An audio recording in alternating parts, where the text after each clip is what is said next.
स्वस्त श्री गणेशाय नमः। श्री सरस्वते नमः। श्री गुरुभ्यो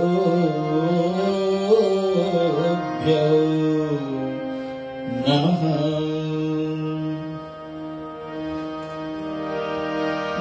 नमः पार्वती पते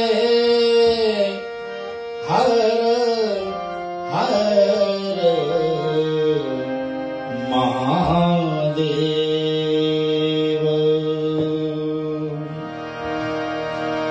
श्री सीताराम कथा रस रसिक प्रभु शंभुनाथ हनुमान प्रेम सहित आसन धरूं सुनो कथा करूँगा। सीता नाथ संभारंभा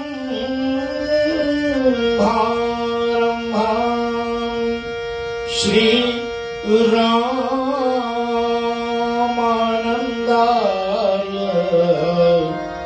मध्यमा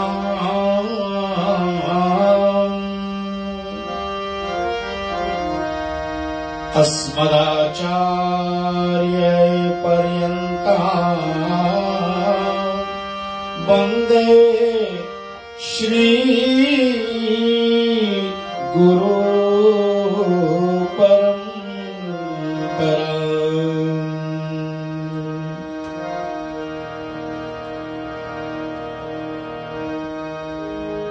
लोकाविरामं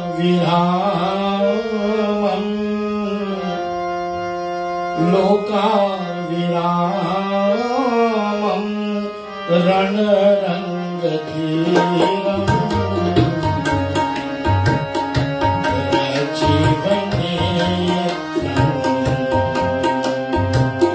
रघुवंशनाथम्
शरणं प्रपद्ये।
जग जननी जाने की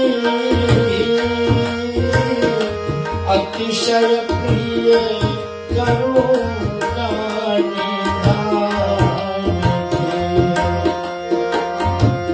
ताके जुग पद कमल बनाऊं ताके जुग पद कमल बनाऊं क्या सुख पानी मल मत पाऊं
प्रस्तुत है रेडियो लिस्टे का अपना साप्ताहिक कार्यक्रम। चले आज रेडियो लिस्टे के साप्ताहिक कार्यक्रम के अंतर्गत श्री राम कथा वहीं से हम शुरुआत करेंगे जहां पिछले सप्ताह हमने विराम पर ले गए थे। और जितने भक्त समुदाय हैं सबको बहुत बहुत अभिवादन है। पहले तो मैं रेडियो लिस्टे के एमडी महोदय श्री शुभम सिद्धांतलाल बेटे आपको मैं स्वागत करना चाहूंगा इस रेडियो लिस्टे के इस कार्यक्रम में। दूसरे हमारे सेन शर्मा जी हमारे ऑपरेशंस मैनेजर आपको भी अभिवादन करता हुआ मैं आपको स्वागत करता हूं इस प्रोग्राम में। और तीसरे हमारे media relations and communication manager Madhavi Pillai ji आपको भी बहुत बहुत भव्य स्वागत है कार्यक्रम में। और इनके साथ साथ में हमारे एडमिन श्री राम जी और श्रीमती प्रकाशवती सिंह जी आपको भी अभिवादन करता हुआ मैं जितने भी आरजेस हैं सबको भूरी भूरी धन्यवाद करता हूं। आरजे निर्मल पठान जी, आरजे जयंती पड़ियाची जी और आरजे सभानी जी आपको भी बहुत बहुत स्वागत हमारे इस कार्यक्रम में। और जितने भी श्रोता ऑनलाइन जुड़ रहे हैं, जितने भी बहुत हमारे रेडियो रिश्ते के जो भी बहुत इतने प्यारे प्यारे श्रोता जो जुड़ते रहते हैं हर प्रोग्राम में, उस प्रोग्राम के बाद में हमारे प्रोग्राम में भी कई श्रोता जुड़ जाते हैं। आप सबको अभिवादन करता हूं। चलेंगे हम सर्वप्रथम अपने पूज्य माता श्री के चरणों को मैं प्रणाम करता हूं, उनको वंदना करता हूं और साथ साथ में मैं अपने स्वर्गीय पिता श्री को चरण वंदना करता हुआ उनको भी मैं प्रणाम करता हूं। और जितने भी हमारे गुरु भक्त जन हैं उन सबको भी, लेकिन विशेष तौर पर मैं अपने गुरुदेव भगवान जी को साष्टांग दंडवत प्रणाम करता हुआ मैं उनको अभिवादन करता हूं अपने इस कार्यक्रम में। और जितने भी साधु संत हमारे जो भी जिस देश में जुड़ करके हमारे प्रोग्राम को सराहना करते हैं, आशीर्वाद करते हैं, आप सबको मेरा बहुत बहुत अभिवादन। और मेरे साथी बेटा नमन स्वामी पिल्ले को नमन स्वामी को भी मैं स्वागत कर लेता हूं। पिल्ले कीर्तिक है लेकिन हमारे नमन बेटा सिर्फ नमन स्वामी है।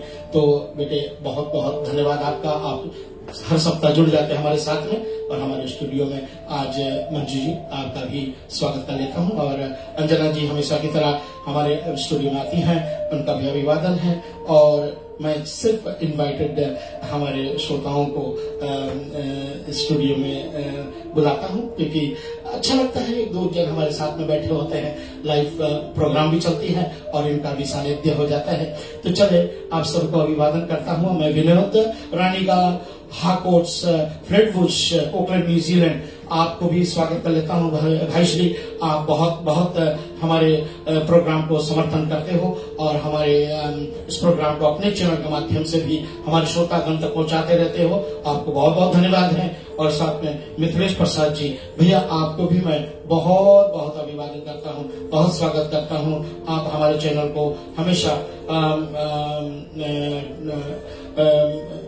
जो हमारे दूसरे पेज हैं उस पेज के माध्यम से हमारे श्रोताओं तक पहुंचाते हैं और आपका भी अपना पेज है ताबू सोरो। मिथिलेश जी बहुत अच्छे अच्छे कार्यक्रम उस पेज पर लाते हैं। हमारे जितने लोकल आर्टिस्ट लोग होते हैं उनको भी वो लाते हैं रहते हैं, तो उनका भी पेज आप लाइक करिएगा, ताबू सोरो। हमारे मिथिलेश भैया जी, आपको भी सतीश कुमार भैया हमारे भक्ति संस्कृति सेवा संस्कार फाउंडेशन के अध्यक्ष और जितने भी हमारे मॉडरेटर्स हैं सबको बहुत बहुत धन्यवाद। आइए हम चलते हैं और भगवान जी के चरणों को नमन वंदना करता हुआ, और मैं अब चलूंगा, आपको ले चलता हूँ उसी जगह पर जहाँ पर पिछले सप्ताह हमारी कथा विराम पर गई हुई थी। और श्रोताओं, आप सबको याद है कि बाली बहुत बलवान बप्पापुर के राजा, और इधर आप तो जानते हो कि मैदानों के दो पुत्र हुए, एक मायावी और दूसरा दुंदुभी। और दुंदुभी मायावी के तो बाली ने पिछले सप्ताह की कथा में आप सुने, उनको गुफा के अंदर एक मास तक, एक महीने तक युद्ध हुआ दोनों के बीच में, और उनका उसने प्रभु के धाम को भेज दिया और शिग्रीव को कहा था 15 दिवस तक मेरी प्रतीक्षा करना। इसलिए शिग्रीव महाराज 1 मास तक प्रतीक्षा करी, लेकिन रुद्र बहने लगा गुफा से बाहर। सोचा कि मेरे भाई मारे गए, और एक बड़ा सा पत्थर रख करके बाद में पंपापुर आ गए, और वहां के मंत्रियों ने इनको राज सिंहासन पर विराजमान किया है, क्योंकि एक राज सिंहासन खाली हो ये शोभायमान नहीं होता है किसी भी देश में। इसलिए उसको पूरा करने के लिए, उसको कंप्लीट करने के लिए, परिपक्व करने के लिए महाराज शिग्रीव को बिठाया गया। महाराज शिग्रीव पंपापुर के राजभार को संभालते रहे, और तभी पुनः उनके भ्राता बाली का आगमन होता है और इनको सिंहासन पर बैठा देख करके बहुत क्रोध में आकर के और इनको बहुत मार लगाई और वो चले गए भागता हुआ, और एकाएक ऋषिमुख पर्वत पर जाकर के पहुंच जाता है। अब ऋषिमुख पर्वत पर क्यों नहीं आता है, इस कारण की कथा जो है, जो अब ये श्री भगवान रामचंद्र जी को महाराज शिग्रीव सुना रहे हैं कि हे प्रभु, एक दिन ऐसा हुआ कि जो दुंदुभी नाम का दानव था वो इतना बलशाली, जाकर के उन्होंने कैलाश पर्वत को उठा ली, और कैलाश पर्वत बहुत घबरा गए और उन्होंने विनती करी कि हे दुंदुभी दानव, जाओ ना, पंपापुर में महाराज बलि है, उनसे युद्ध करो, उनका बल जमाओ। और फिर उनको नीचे रख करके, और आधी रात्रि में दुंदुभी पहुंच जाता है और पुकार करता है, और इतना घोर पुकार किया मध्य रात्रि में कि सब व्याकुल हो गए। यहां देखें, एक बात लिखी गई कि पंपापुर व्याकुल सबका हूँ, पंपापुर व्याकुल सबका हूँ,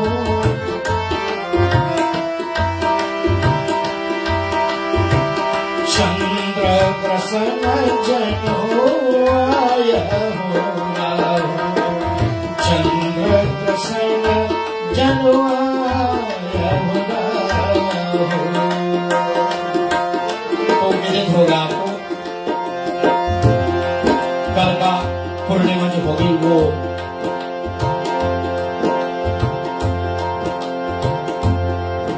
ग्रहण एनीमिया से पीड़ित होगा। अगर आप न्यूजीलैंड वासी हो तो न्यूजीलैंड में चंद्र ग्रहण 8:47 PM पर होगी और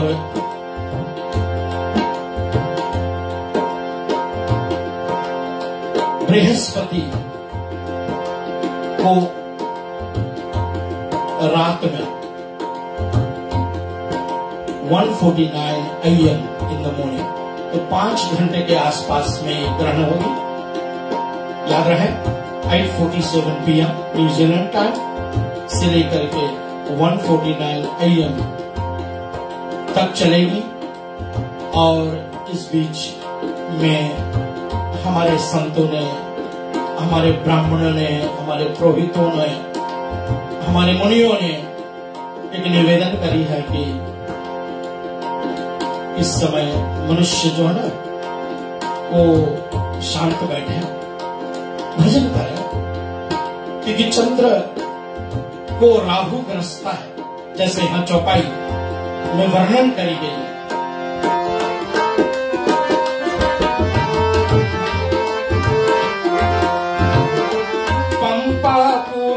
व्याकुल सब को, पंपापुर व्याकुल सब काहू, चंद्र ग्रसन जनु आयहु राहु, चंद्र ग्रसन जनु आयहु राहु। राहु को अधिकार है चंद्र ग्रसन करने के लिए। अब आप अपने विज्ञान की दुनिया में चाहे कुछ बोले, इक्लिप्स ऑफ द मून बोले, जो बोले, लेकिन जो हमारे वेदवत साधु समाज है, जो पढ़े लिखे विद्वान है, वेद तंत्र आदि जानते हैं, वो कहते हैं कि चंद्र को ग्रहण लगता है जब राहु उसको ग्रसता है, और ऐसे समय में भजन करना चाहिए। और याद रहे आपको कल, और जो बाहर देश वाले हैं अपने पंचांग के हिसाब से या न्यूजीलैंड टाइम को गणित करके आप अपना समय को निर्धारित कर लिए। और कल हम सब चंद्रमा देवता को, इसको ब्लड मून भी कहा गया। आप अगर पंडित गूगल जी के पास जाएंगे ना तो उसमें लिखा होगा कि ये ब्लड मून भी बोला गया है। और बड़ी इसको लोग देखते हैं, लेकिन मैं जितने भी हमारे गर्भवती महिलाएं हैं उनसे निवेदन करूंगा कि आप बिल्कुल इस कार्य को मत करिएगा। आप घर में ही चुप बैठे, भोजन आदि अगर आप बनाए हैं तो भोजन को तुलसी पत्र पर तुलसी पत्र डाल देंगे और रसोई घर में कुछ का आसन लगा दीजिएगा। बस यही सब हमारे छोटे छोटे कार्य है जिनसे हमारे चंद्रमा के ग्रहण जो होते हैं उससे हम प्रभावित नहीं होते हैं। ऐसा कहा गया है हमारे जयंती आदि में, जयंती आदि में। तो इसको सुन करके, इसकी गर्जना को सुन करके बाली क्या करता है?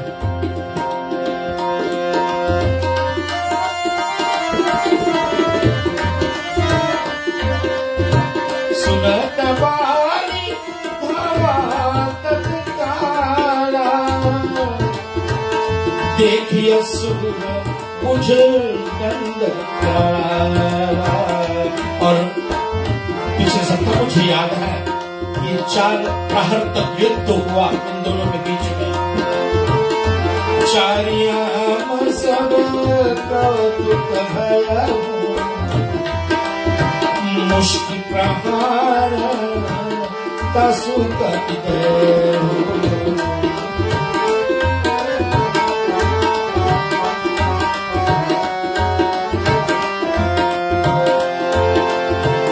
गिरावनी तब शैल समाना,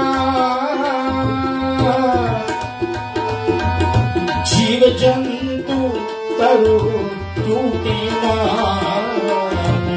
कितने जीव जंतु मर गए पहाड़ के समान। दुग्ध भी बाली के प्रहार से, मुष्टि प्रहार से पृथ्वी पर जब गिरता है तब पुनीत ही बाली युगल कर डाला।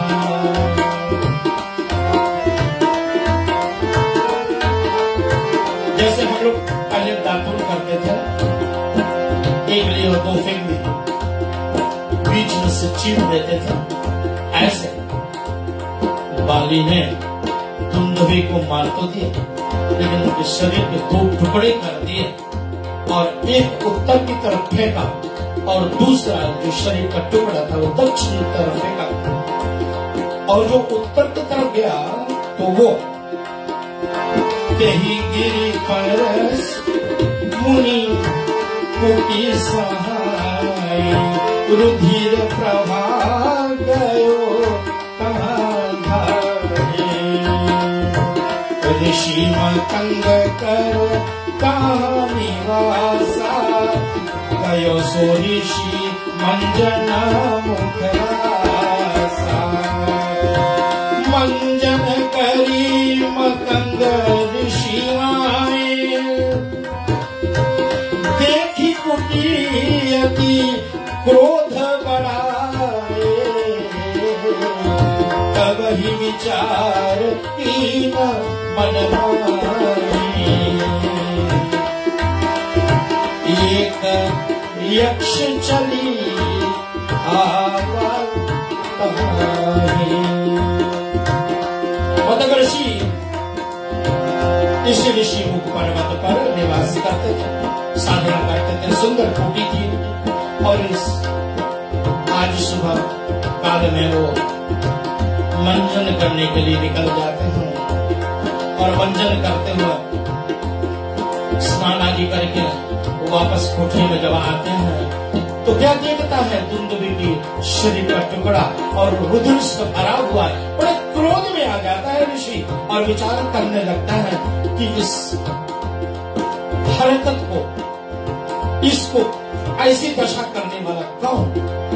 और तभी एक यक्ष आ जाता है और यक्ष सारी कथा ऋषिवर मकरंद जी को सुनवाता है। किन सब सकल कहा इतिहास, किन सब सकल कहा इतिहास, सुनी मतंग भय क्रोध निवास। तीन शाप तब क्रोध करी,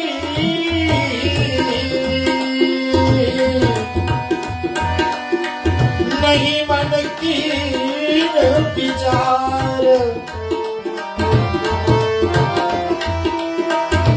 बालिनाशी गिरी देखते,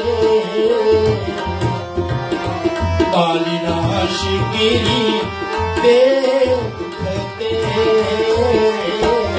हो जाए तनुचार सियावर रामचंद्र की जय। बड़ी अद्भुत प्रसंग है श्रोताओं। जब यक्ष ने पूरा दृष्टांत दिया किस प्रकार से इस दुंदुभी का ये गति हुआ, अत्यंत क्रोध में भर करके बिना विचार किए ऋषि मतंग ने श्राप दे दिया। श्राप क्या दिया कि वालिनाशी गिरी देखते। हमारे कई प्रवक्ता लोग, हमारे कई कथाकारक लोग बोला करते हैं कि अगर बाली इस ऋषिमुख पर्वत पर आता है तो उसका शरीर विनाश हो जाएगा। लेकिन यहाँ चौपाई तो कुछ और है, दोहा कुछ और बोल रही है। दोहा क्या बोल रही है कि वाली नाश गिरी देखते, होए जाए तनुछार। अगर बाली ने इस पर्वत की तरफ देखा भी तो उसके बदन राख हो जाएगा, भस्म हो जाएगा। तेरी भय के कारण से बाली यहाँ नहीं आते हैं और ऋषि के वचन मुनि जो मान करके बड़े भय पाते हैं। इस कारण से बड़े ही आराम से महाराज सुग्रीव हनुमान जी और बाकी के जितने भी ऋक्ष वानर हैं उनके साथ में इस पर्वत पर रह रहे हैं। और वो जानते हैं कि अगर बाली आता है इस तरफ देखेगा पर्वत को तो वो तो विनाश हो जाएगा। और प्रभु को एक कथा सुनाते हुए कहा कि यही दुख ते प्रभु दिन और राती, चिंता बहुत जरती अति छाती। प्रभु इसी दुख से दिन रात चिंता के मारे छाती अत्यंत जलती है मेरी। और हे रघुनाथ जी आप तो सब कारण जानते हैं और इस कारण हनुमान जी को साथ ले यहाँ मैं रहता तो हूँ। तब बाली की कथा वृतांत सुन करके श्री भगवान रामचंद्र जी कृपा निधान मुनि की प्रसंग को सुनते हुए कहा कि सुग्रीव चिंता मत करो। सुनि सुग्रीव वचन भगवान, क्या बोला? बोले हरि हंसी धरि धनुमाना। अभी तक प्रभु के कांधे से शायद वो धनुष उतरा हुआ होगा, लेकिन जैसे ये प्रसंग को सुना उसने अपने धनुष को उठा करके अपने कंधे पर रख लिया और बाली सुग्रीव को भयहीन कर दिया। सुनो सुग्रीव मैं मारहूं बाल ही एक बाण, एक ही बाण से ये सुग्रीव मैं उसको मारूंगा। लेकिन भगवान आगे बढ़ गए, कुछ और इनको भयहीन करने का एक और सुंदर सूत्र दिया। क्या दिया कि वो बाल जब मैं मारूंगा बाली को तो बाली चाहे जहां भी जाए, ब्रह्मा रुद्र शरणागत हूं गए ना उबरई प्राण। चाहे वो बाली ब्रह्मा के शरण में जाए, चाहे वो बाली बाण लगा हुआ शिव जी के चरण में जाए, लेकिन कुछ नहीं होने वाला है। मेरा यह बाण उनको जरूर हत्या कर देगा। और ऐसे कह करके भगवान श्री रामचंद्र जी पुनः श्री सुग्रीव महाराज जी को मित्र और कुमित्र, जो कपटी मित्र होते हैं और एक मित्र जो हमारे और आपके दुख में सहायक बनते हैं, उन मित्रों के प्रति भिन्न भिन्न बातें कही हैं जो सुनने जैसी है, जो जानने जैसी है। यद्यपि हम जानते हैं, हमारी इंग्लिश की बहुत सुंदर कहावत है, आप सब जानते हैं, अ friend in need is a friend in need. सभी जानते हैं इस बात को। जो हमारे और आपके दुख में काम ना आवे, जो हमारी दुख को देख करके दूर भाग जाए, ऐसा मित्र भगवान कहते हैं, प्रभु कहते हैं कि किसी को ना मिले। ऐसे मित्र दो धारी तलवार होते हैं। हमारे बूढ़े वृद्ध लोगों ने कहे हैं, मुख में राम राम और बगल में नांजन जी छुरी। आपको मीठा वचन कहेंगे मुख पर, बना बना करके खूब बताएंगे, लेकिन पीठ पीछे क्या करेंगे? पीठ पीछे आपकी बुराई होगी। मैं नहीं कह रहा हूं, श्री पूज्यपाद गोसाई तुलसीदास जी महाराज अपने चौपाइयों के माध्यम से बता रहे हैं, और इसको जहां सुनेंगे तो आनंद आएगा, क्योंकि हम भी थोड़ा परख लें हमारे मित्र कैसे हैं। अगर मित्र हमारे हैं तो हमारे मित्र क्या ऐसे हैं कि अगर ऐसे हैं तो उन मित्रों को त्याग दीजिएगा। हम नहीं कह रहे हैं, श्री भगवान स्वयं कह रहे हैं ऐसे मित्र से मित्रहीन रहना अच्छा है। बाबा जी वर्णन करते हैं कि भगवान श्री रामचंद्र जी सुग्रीव महाराज जी को क्या बताए। आइए सुनेंगे इसको। राम सिया राम जय जय राम।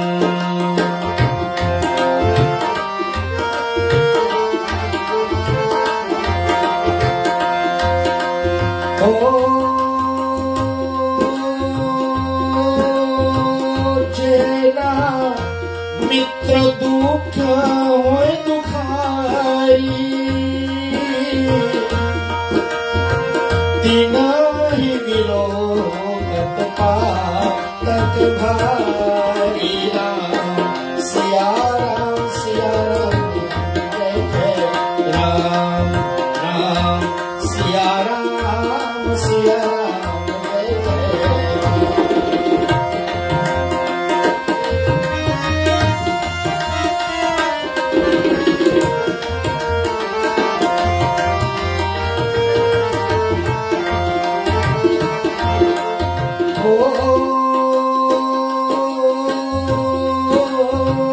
निज दुख गिरी समा रज करी जाना, मित्र के दुख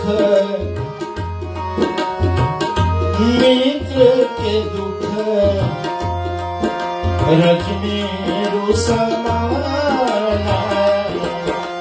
राम सिया राम जय जय राम। राम सिया राम जय जय राम।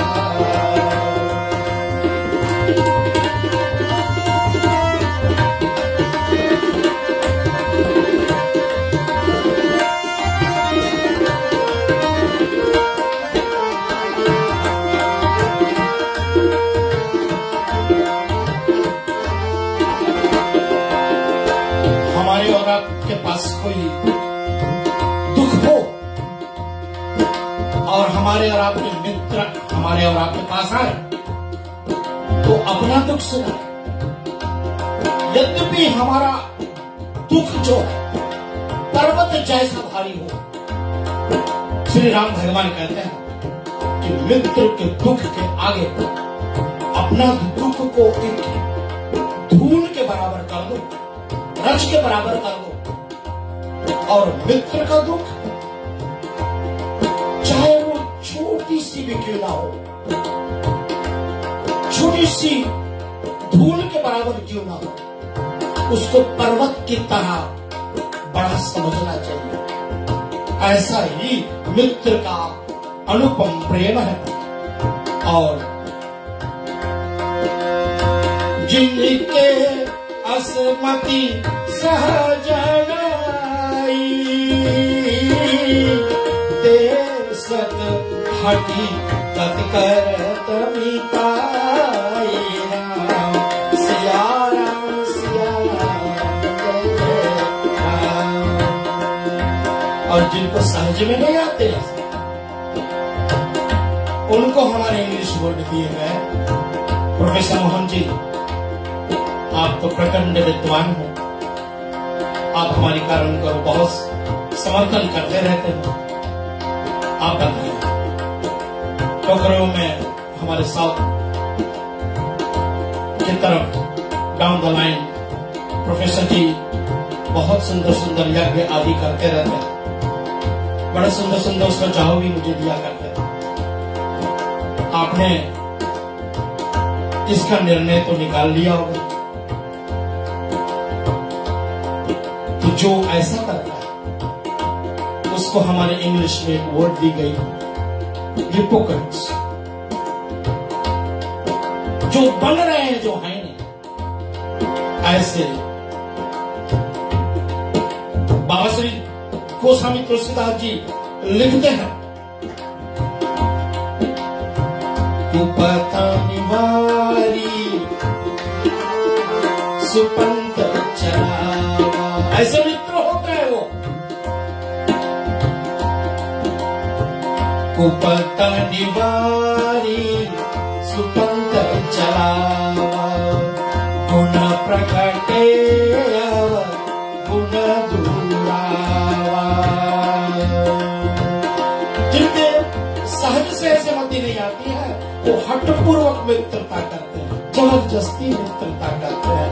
जो कुपंथ से निवारण करके सुपंथ चलाते हैं, गुण प्रकट करके और अवगुण छिपाते हैं, ऐसे मित्र बाबा लिखते हैं,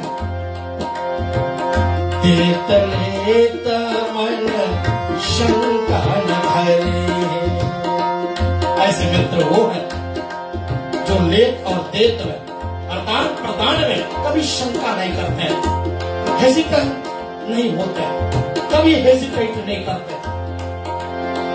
देत लेत मन शंका न धरे, बल अनुमान सदा ही अपने बल के अनुसार सदा हित करने के लिए उनकी आकांक्षाएं रहती हैं।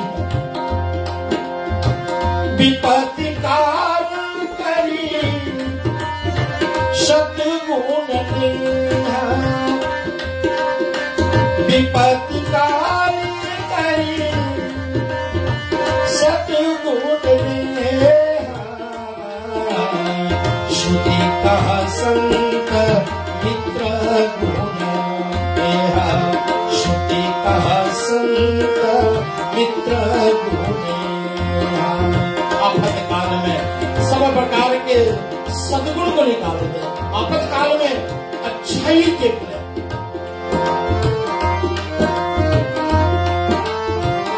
ऐसे मित्र होते हैं।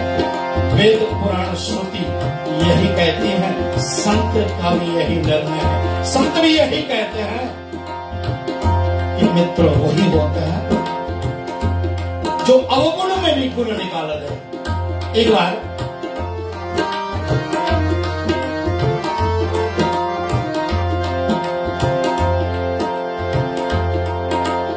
बाल कृष्णलाल अपने सखाओं के साथ में वृंदावन की गलियों में जा रहे हैं। सुनने जैसी बात है छोटा, मैं बड़े पहुंचे हुए महात्मा जी के मुखारबिंद से इस कथा को बहुत साल पहले सुना था।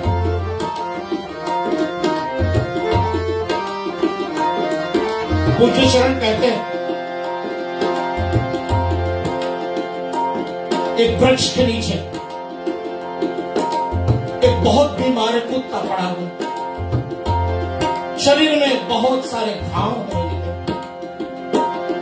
मक्खियां उनके ऊपर लगे हुए, उनके पास शक्ति भी नहीं है कि वो मक्खियों को भी हटा सके।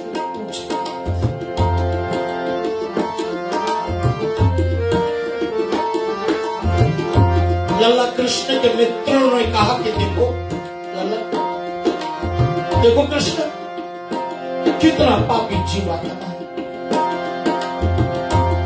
इनके शरीर भर में घाव, इतना दुरुस्त आत्मा है।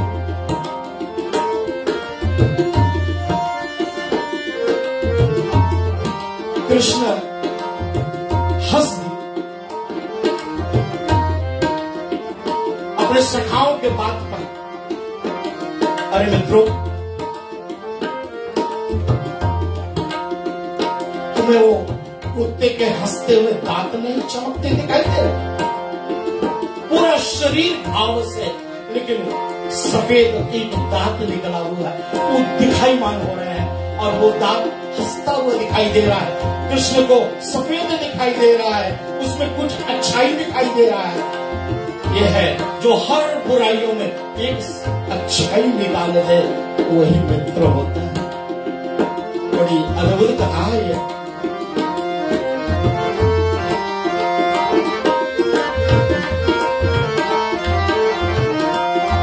आपातकाल में जो आपको मदद करे ना,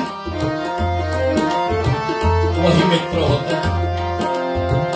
हमारे इस रामचरितमानस के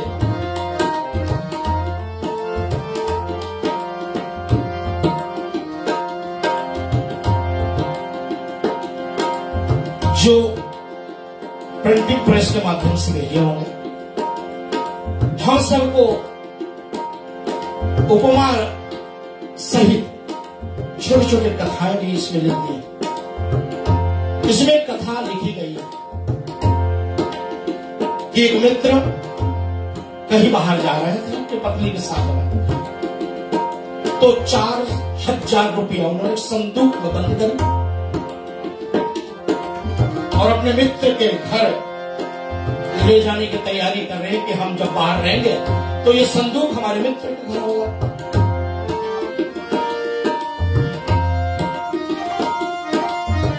लेकिन अपने मित्र घर वो संदूक ले जाए उससे पहले उनकी पत्नी ने उनसे 500 रुपया निकाल दिया।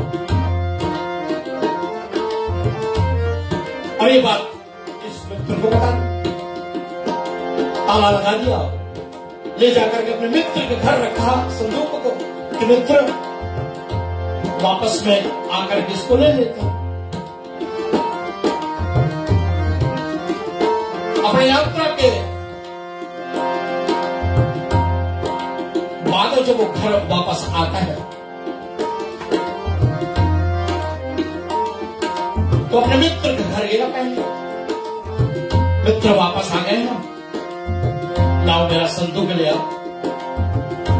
मित्र ने कहा कि भाई जहां रखते हुए थे आप वहीं पड़ा, उठा लो। और उसने उठा लिया, कंधे पर रखा और घर चले गए। घर जाकर के उन्होंने ताला खोली,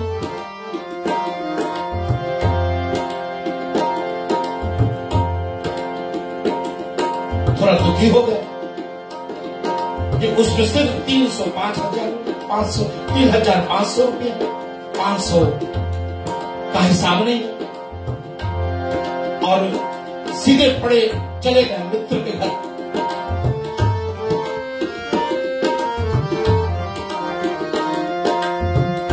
मित्र ने कहा क्या बात है भैया? उसने कहा भाई उसमें 500 रुपये कम है। अच्छा, तुरंत ही उसने 500 रुपये अपने जेब से निकाले, कहा ले जाओ मित्र, शायद खर्च हो गए होंगे।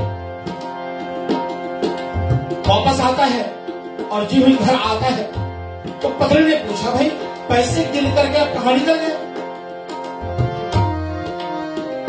उसने कहा कि 500 रुपया कम थे इसलिए मैं अपने मित्र के घर गया, क्योंकि संदूक तो वही रखा हुआ था।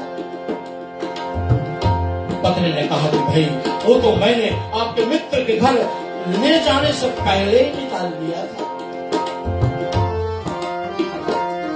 मित्र हो तो ऐसा हो।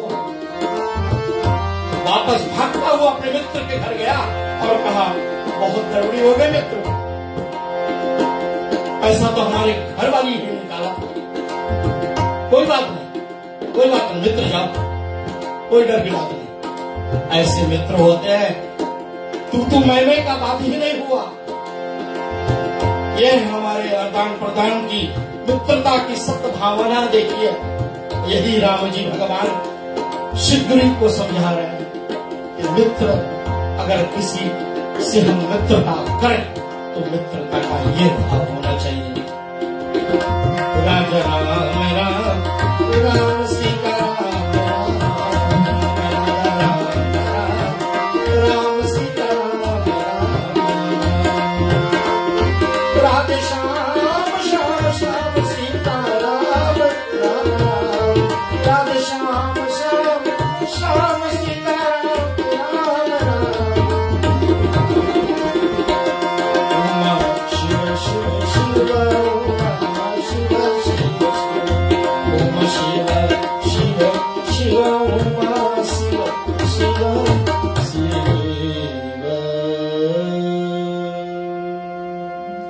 ये कथा इतनी मुझे तो भाई बहुत प्रसन्नता आती है जब जब मैं कथा को सुनता हूं।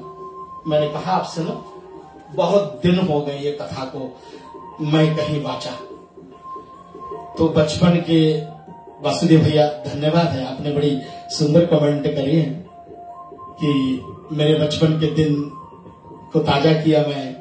और आप कह रहे थे कि मैं तो बहुत छोटा था, 6 वर्ष का था जब ये शिग्रीव बाली की कथा जो ना मेरे स्वर्ग पूज्य पिताश्री ने हम बाल मंडलियों को सिखाया। और मुझे उस समय सुनते सुनते ये चौपाइयां कंठस्थ हो गई थी। तो बाद में जब मैं कहीं कथा कर रहा था किसी दिन 20-25 साल पहले, तो मुझे फिर से वो याद ताजा हो गई। और आज रेडियो रिश्ते के माध्यम से ये कथा जो सुना रहा हूं आप सबको, हमारे शिवंजित धानकाल बेटे आज फिजी में केसेस और भी बड़ी है। लॉकडाउन का सिलसिला है, मेरे पास बहुत सारे टेक्स्ट आते हैं। जो मेरे ऑनलाइन प्रोग्राम को देखते हैं तो याचना करते हैं, प्रार्थना करते हैं, बेटा प्रीतेश सिंह लोटका निवासी, आपको प्रभु रक्षा करेंगे, शीघ्रता से आपकी जितने भी समस्याएं हैं उसका हल हो जाएगा। आप प्रभु में भरोसा रखिएगा। बस कोई भी ऐसी बीमारी नहीं जिसका कोई दवा ना हो। प्रभु से प्रार्थना करेंगे कि जैसे हनुमान जी संजीवन बूटी लाने के लिए गए थे और लक्ष्मण को जीवित कर दिए, ऐसे हनुमान जी हमारी कहीं ना कहीं प्रार्थना जरूर सुनेंगे, कोई ना कोई संजीवन बूटी लाएंगे हमारे सबके लिए। भारत में निम्रा बेटी, आप शुभानु तो हमारे स्टेट्स में है, लेकिन निम्रा बेटी का प्रोग्राम राजस्थान से आती है। और आपको पता है कि भारत की स्थिति क्या है अभी। तो जहां जहां भी ये महामारी की तनाव है, जहां जहां भी महामारी से पीड़ित है लोग, हमारे सिडनी के बड़े अच्छे सज्जन, बड़े अच्छे कथाकारक हमारे संत श्री कमल रतन दास जी, आपकी सेवा जो आपके ग्रुप्स के माध्यम में फिजी में पहुंच रही है, जहां जहां लोग अभी बेचारे दुखी हैं, जिनके घर में व्यवस्था नहीं ठीक है, तो बहुत ही साधुवाद है ऐसे मंडलियों को, ऐसे संस्थाओं को जो योजना बना रहे हैं कि ऐसे समय में हम उनको कुछ काम आवे। बहुत सुंदर विषय। और जितने रेडियो के कर्मचारी, आप सबका प्रोग्राम को बहुत उम्दा बनाने के लिए, पीड़ित बीमार लोगों के लिए कुछ भी कम शांति तो देती है कथा। कथा क्या करती? कथा हमें शांति देती है। तो उनके लिए भी प्रार्थना। विनोद भैया, आपको मैं फॉलो करता हूं। आप विभिन्न कार्यकर्ताओं को, विभिन्न पंडितों, महात्माओं, ब्राह्मण पुरोहितों को लाइव अपने चैनल के माध्यम से दिखा रहे हो कि वो भी कुछ अपना योजना कर रहे हैं। बहुत धन्यवाद आपका भी समर्थन के लिए हमारे इस प्रोग्राम को। मिथिलेश भैया, आपको भी बहुत बहुत धन्यवाद है। प्रभु सौरभ और साथ साथ में बड़े भाई रितेश जी, आज आपका बड़ा सुंदर टेक्स्ट मेरे पास आया, सुन करके बड़े गदगद हुए हम। आपको भी आभार व्यक्त करता हूं भैया। और जितने भी लोग लिखते हैं ना, कमेंट्स देते हैं, एक एक का नाम लूंगा तो बहुत लंबा चलेगा ये कार्यक्रम, लेकिन आप सबको बहुत विशेष धन्यवाद। मैं पिछले बार भी शायद इसको कहा था, स्टैटिस्टिक्स के माध्यम से हम जितने कथा में इंटरेस्ट लेने वाले लोग हैं ना, 30% ऑफ दी ऑडियंस है बस। अगर हमारा 100,000 ऑडियंस एक रेडियो को फॉलो कर रहे हैं, तो हमारे धार्मिक कार्यक्रम को सिर्फ 30% of their 100,000 which is 30,000 people ही देखेंगे, बाकी नहीं देख पाएंगे, क्योंकि उनका उनका शायद अभी उसमें इंटरेस्ट है नहीं ना। इसलिए अपने अपने कार्यक्रम करो, अपने अपने धार्मिक संस्थाओं के माध्यम से अगर हम किसी को काम आ सके तो कथा तो चलती रहेगी, कथा तो चलेगी बहुत लंबा भी। हमारे मोहन जी ने बड़ा सुंदर संदेश दिया है कि भाई श्री इसको कथा के समाप्ति पर संपूर्ण यज्ञ होगी। मैंने कहा बिल्कुल होगी, 110% मैं आपको कहता हूं कि हमारे शिवन बेटा बहुत उदार है और इसके लिए एक भव्य आयोजना करी जाएगी। जब हमारे ये रेडियो रिश्ते का ये साप्ताहिक हमारा धार्मिक श्री राम कथा ना जब पूर्णाहुति पर जाएगी, कब जाएगी मालूम नहीं, लेकिन जब जाएगी तो एक संपूर्ण यज्ञ जितने भी हमारे निकट पहुंचने वाले लोग हैं, ऑनलाइन व्यूअर्स, उनके लिए संपूर्ण यज्ञ जरूर होगी। आइए बस 5 मिनट और मेरे पास समय, और इस 5 मिनट के अंदर में मैं आपको ले चलता हूं। सतीश भैया आपको धन्यवाद। हमारे भक्ति संस्कृति सेवा संस्कार फाउंडेशन को आप जो देखते हैं, बहुत कनेक्टिंग फिजियंस ऐसे ऐसे पेजों में बहुत सुंदर सुंदर चीजें दिखाते हैं, लिखते हैं आपको भी बहुत बहुत धन्यवाद। सभी मोटिवेटर्स को धन्यवाद। आइए अब कहा कि चले हे प्रभु, मित्र का जो आपने सुंदर सुझाव दिया है, मित्रता कैसी होनी चाहिए, उसको मैं बहुत बहुत बहुत प्रसन्नता के साथ में कपटी मित्र, शूल समचारी और सेवक शट नृप करुण कुनारी, ये 4 जो है ये अच्छे नहीं होते हैं जब विपद काल में हमारे वो काम ना आए। तो अब सुग्रीव महाराज जी कहा कि बाली तो बहुत बलवान है, अतिशय बलवान है। कैसा बलवान है, आइए थोड़ा सा दिखे बाली का।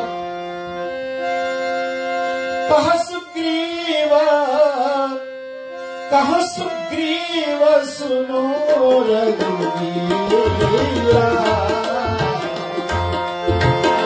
बाली महा बलयती रणधीरा,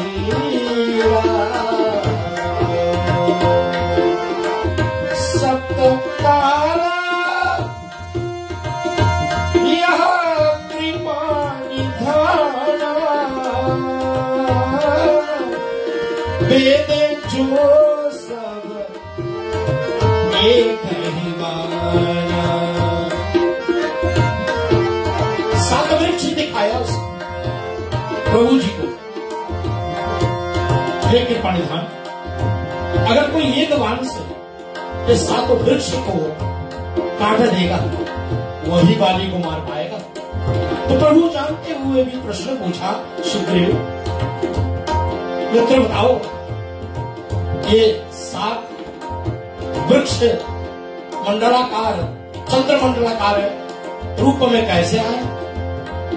उसने कहा कि भाई एक दिन बाली गए एक वन में और घूमते घूमते उसने देखा बहुत सुंदर सुंदर फल है। उन्होंने 7 फल तोड़ी और 7 फल तोड़ करके आकर के स्नान आदि करके अपने इष्ट देव की पूजा करने के लिए जब तैयारी कर रहे थे, और तभी देखा एक सर्प आकर के उन 7 वृक्ष को घेर करके बैठा।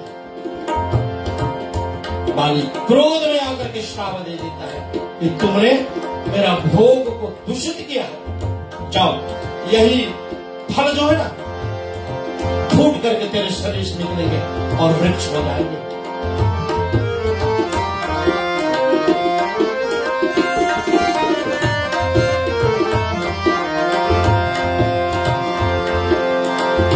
तक्षक के पुत्र सर्प था,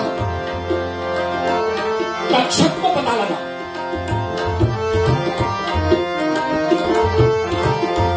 उसने श्राप दे दिया बाली को कि कोई भी अगर आकर के एक बाण से इन 7 वृक्षों को काट देगा वो तेरा विनाश का कारण बनेगा बाली। पुत्र शाप सुनी क्रोध करी, मन दुख भयो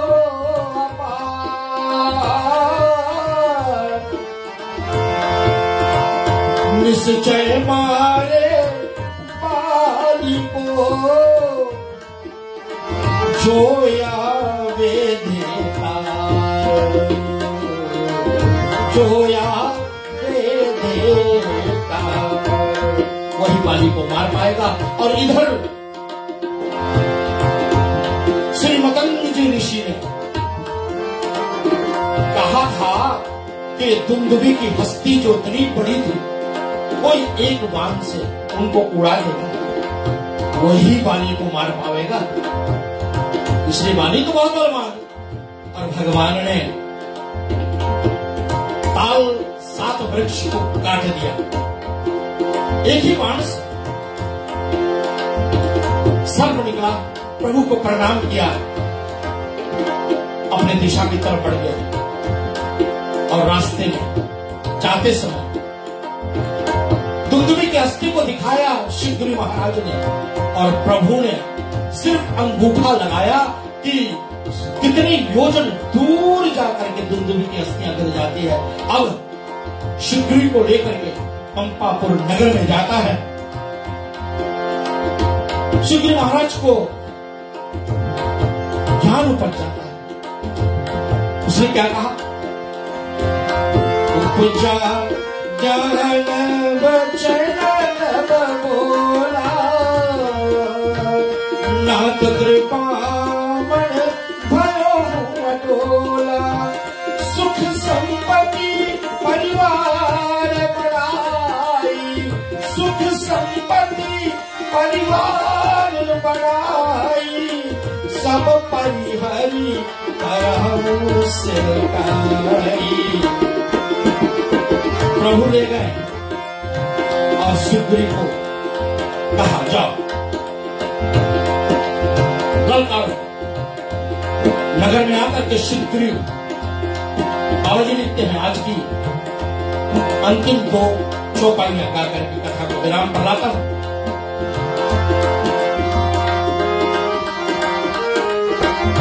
लय सुग्रीव संग रघुनाथा, लय सुग्रीव संग रघुनाथा, चले चापर सायक गई हाथा, तब रघुपति सुग्रीव पठावा, कर्ज सुजान निकट बल पावा, सुनत बाणी क्रोधातुर धावा, सुनत बाणी क्रोधातुर धावा, कही कर चरण नारी समझावा, सुनो पति जी नहीं मिला सुग्रीवा, सुनो पति जी नहीं मिला सुग्रीवा, ते तो बंधु तेज बल सेवा, ते तो बंधु तेज बल सेवा। पत्नी तारा बाली को समझाने लगी कि पति देव जिनके आश्रय लेकर के आया हुआ है शिवजी लड़ने के लिए, वो कोई साधारण पुरुष नहीं। दोनों भाई संग्राम में उनको कोई जीतने वाला नहीं। कौशले सचुत लक्ष्मण रामा, दोनों भाई एक का नाम राम, एक के नाम लक्ष्मण। कालहु जीत सके संग्रामा,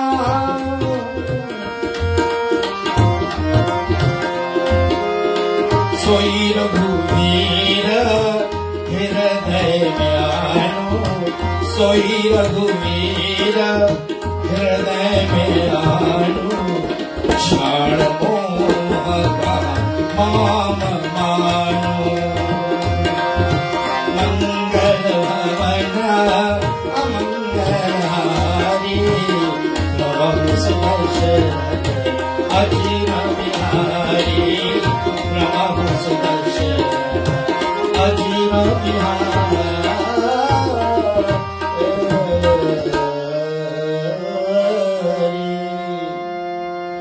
बाली ने अभी जवाब नहीं दिया।